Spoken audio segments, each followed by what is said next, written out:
When interest rates are going up, as they have been in the US, bonds can get a bad rap.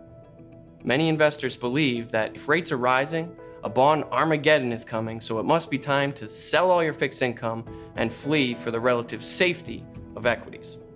But does that strategy really make sense? We don't think so. Investors who move out of bonds may avoid some short-term pain, but it's not a sound long-term strategy. And even in the near term, you may not end up getting what you signed up for. To see why, let's revisit some bond basics. The return of a bond primarily comes from two things: price return and income return. When rates go up, bond prices go down, so price returns take a hit. But don't forget about the income piece. With income lies the true superpower of bonds. Those steady coupon returns can act like a shield that helps protect against the occasional storm of rising interest rates, and they compound over time. So actually, income makes up a much greater part of the total return of a bond over the medium to long term.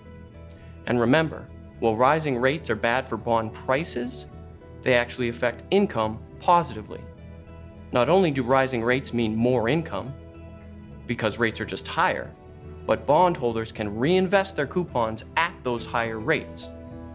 The more interest rates rise, the more income contributes to return. Investors who understand the fundamentals of bonds actually want interest rates to rise because they know this ultimately means more return from their bond portfolio, not less. A critic of this argument may say, sure, but what if interest rates rise for a really long time? Interest rates have been generally falling since the early 1980s. It's over 30 years. What if rates were to trend higher for that long? What if they were to go all the way back to 13 or 14%?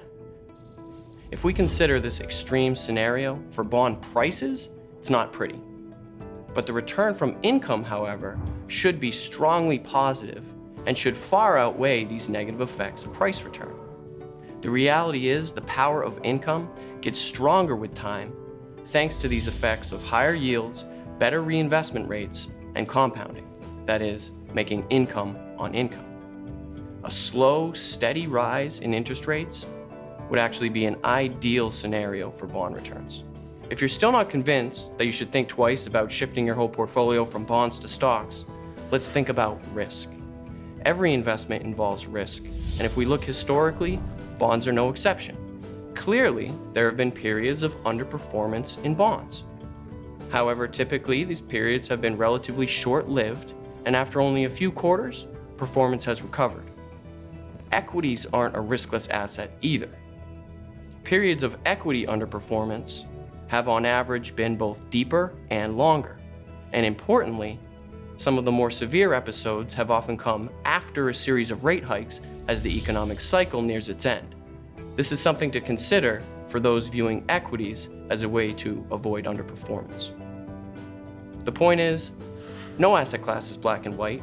In a rising rate environment, fixed income isn't deadly and equity isn't safe.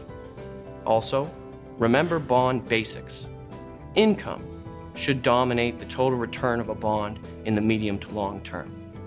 And lastly, every investment involves risk. Diversification exists for a reason.